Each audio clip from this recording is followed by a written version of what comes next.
हाँ, तो आज छात्रों, आज हम आपको विद्यालय प्रबंधन में अभिकर्मियों की भूमिका, विद्यालय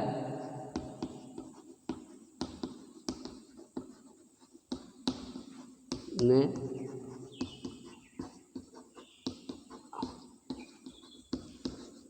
अभिकर्मियों की भूमिका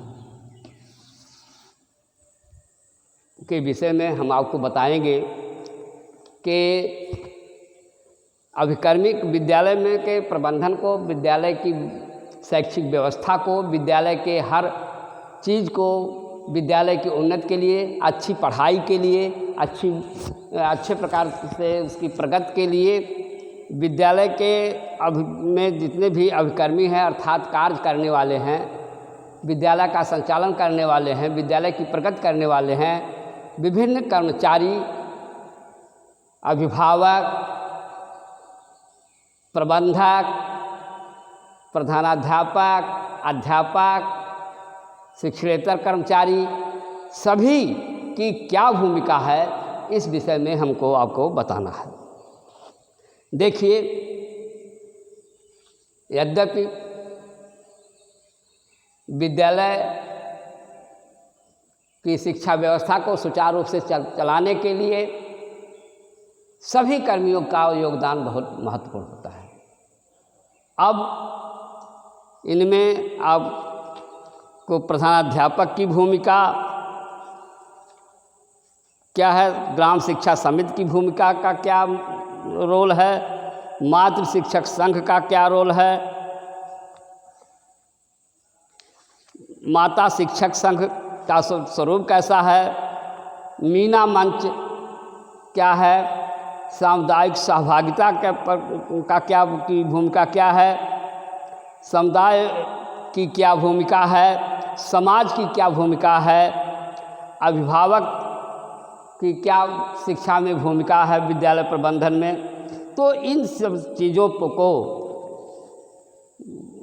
की शिक्षा के विकास के लिए किसकी आवश्यकता होती है, तो इसमें इन अभिकर्मियों में का किस प्रकार से इनकी भूमिका होती है, इनका क्या कर्तव्य होता है, किस तरह से अपना कर्तव्य का निर्वहन करते हैं, इनकी क्या उसमें महत्ता होती है, इस पर हम आपको आज बताएंगे।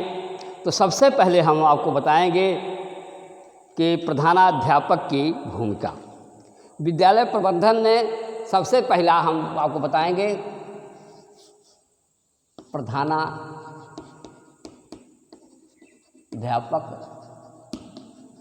की भूमिका।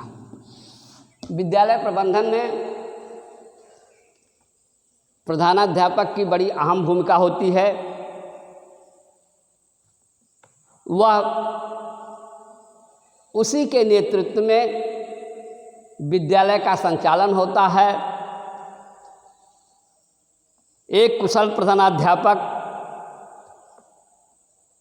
अपने सहकर्मियों को, अध्यापकों को, विद्यालय के प्रत्येक कड़ी को एक साथ लेकर चलने की उसमें क्षमता होती है। ये भी कहा गया है कि the progress of A institution depend upon head of institution. कहने का मतलब कि किसी संस्था का विकास, उसकी उन्नति उसके प्रधानाध्यापक पर या हेड ऑफ इंस्टीट्यूशन पर बहुत अधिक होती है और उसी के ऊपर विद्यालय का प्रबंधन भी टिका होता है। देखिए, प्रधानाध्यापक एक प्रकार का ऐसा नेता होता है जो अपने राष्ट्र निर्माण के लिए के लिए बच्चों को जिसको सही शिक्षा दे करके अच्छा नागरिक बनाता है। विद्यालय स्वस्थ अथवा अस्वस्थ नैतिक एवं भौतिक परिस्थितियों में संपन्न एवं विपन्न अच्छे तथा बुरे होते हैं, जबकि प्रधानाध्यापक योग्य, उत्साही, उच्च आदर्शपूर्ण अथवा इसके प्रतिकूल होते हैं, महान प्रधानाध्यापक महान विद्यालयों का निर्माण करते हैं। कहने का मतलब कि इस तरह से शिक्षा शास्त्रियों की यह विचारधारा है कि शिक्षा व्यवस्था जो है वो प्रधानाध्यापक के ऊपर निर्भर करता है, क्योंकि देश के कर्णधारों की शिक्षा उसके ऊपर निर्भर होती है। कहा भी गया है कि किसी भी देश का विकास उसकी शिक्षा व्यवस्था पर निर्भर होता है। अगर अच्छी शिक्षा है तो अच्छे नागरिक पैदा होंगे, अच्छे नागरिक पैदा होंगे तो देश का विकास ऊपर अच्छा होगा। इस तरह से प्रधानाध्यापक की अहम भूमिका होती है। प्रधानाध्यापक जो होता है उसका पग पग पर उसकी भूमिका होती है। उसके कुछ महत्वपूर्ण कार्य होते हैं। पहला महत्वपूर्ण कार्य क्या होता है कि प्रधानाध्यापक एक कुशल प्रशासक होता है। कुशल प्रशासक। नंबर 2, मिलनसार। नंबर 3, सभी अभिकर्मियों को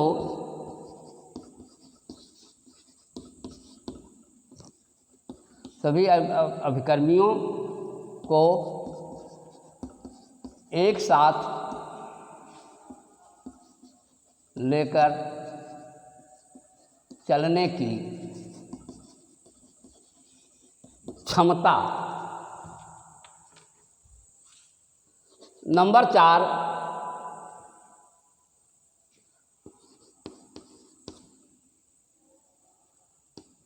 पाठ्य या पाठ्यक्रम को लागू करने में भूमिका।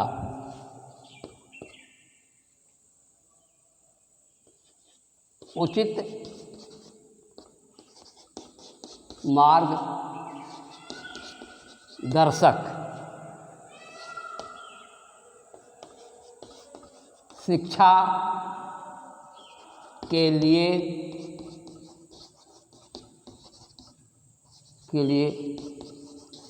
उचित वातावरण तैयार करना।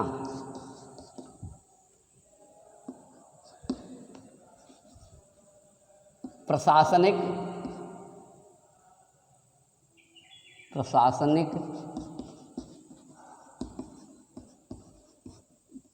क्षमता के आधार पर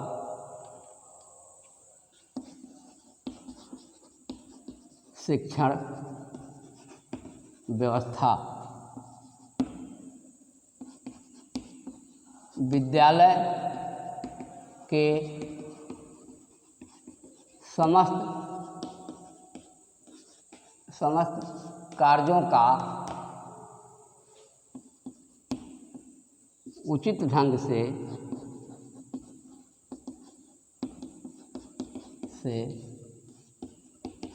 संचालन करना।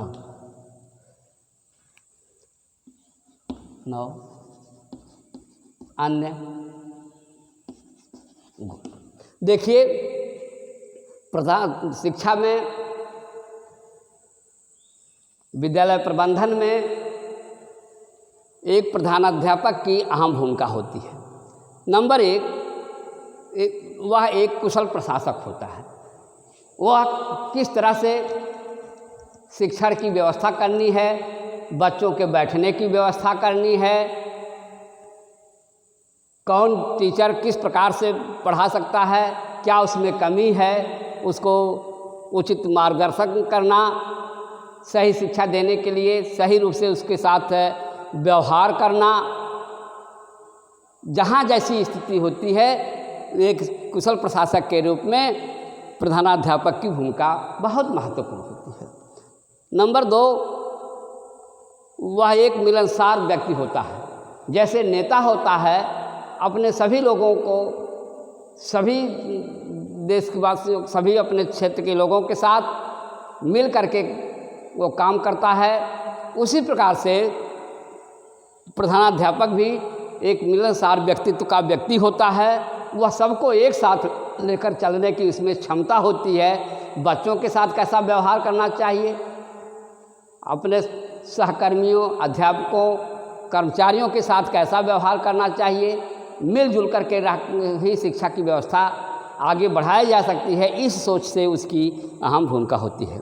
सभी अवकर्मियों को साथ लेकर चलने की क्षमता उसमें जो होती है प्रधानाध्यापक में, एक अच्छे प्रधानाध्यापक, क्योंकि हमने बार बार ये बताया है कि विद्यालय का समस्त भार जो है एक प्रधानाध्यापक के ऊपर निर्भर करता है।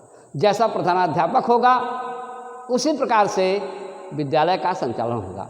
जैसे जिस प्रकार से एक बच्चे के निर्माण के लिए उसके माता पिता की अहम भूमिका होती है, उसी प्रकार से विद्यालय की प्रगति के लिए, विद्यालय की शिक्षण व्यवस्था के लिए प्रधानाध्यापक को, कर्मियों को एक साथ ले करके चलने की उसमें क्षमता होती है।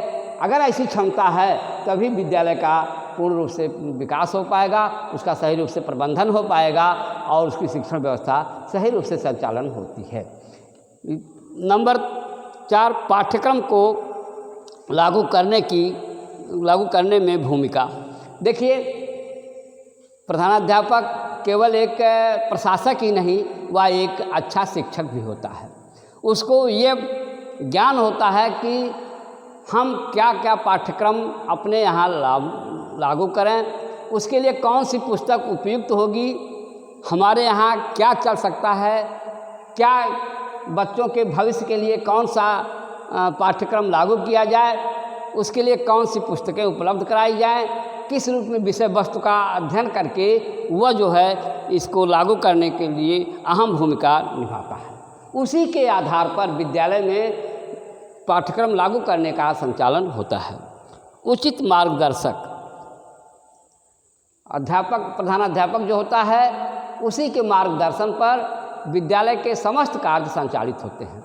कब किसको आना है, कब किसको जाना है, पढ़ाई कितना हो रही है, उस विद्यालय की पढ़ाई का निरीक्षण करना, अध्यापकों के कार्यों का निरीक्षण करना, अध्यापकों के साथ कैसा व्यवहार करना, अध्यापकों या कर्मचारियों की सुख दुख में साथ देना, इस तरह से क्या उनको करना है, क्या नहीं करना है, किस कार्य से विद्यालय की क्षति होती है, इन सब का मार्गदर्शक और किस कार्य करने से विद्यालय प्रगति पर जाएगा, छात्र वृद्धि होगी, इसका मार्गदर्शक जो होता है वो प्रधानाध्यापक होता है। शिक्षा के लिए उचित वातावरण तैयार करना, विद्यालय में शिक्षा का उचित वातावरण तैयार करने का संपूर्ण उत्तरदायित्व प्रधानाध्यापक पर होता है। जैसी उसकी सोच होती है, जैसी उसकी भावना होती है, विद्यालय के प्रति वह समर्पित होता है, इस भाव से वो उचित वातावरण तैयार करता है जिससे कि पढ़ाई अच्छे से अच्छी तरीके से हो सके, अच्छे से अच्छे लड़के हमारे विद्यालय से निकलें और देश की सेवा में वो समर्पित हों। इस भाव को लेकर के शिक्षा के लिए वो अच्छा वातावरण तैयार करता है। नंबर 7, प्रशासनिक क्षमता के आधार पर शिक्षण की व्यवस्था। अपनी क्षमता के आधार पर वह अध्यापकों की पढ़ाई का ध्यान दे करके, अगर क्लास खाली है तो वह स्वयं जाकर के क्लास में देखे।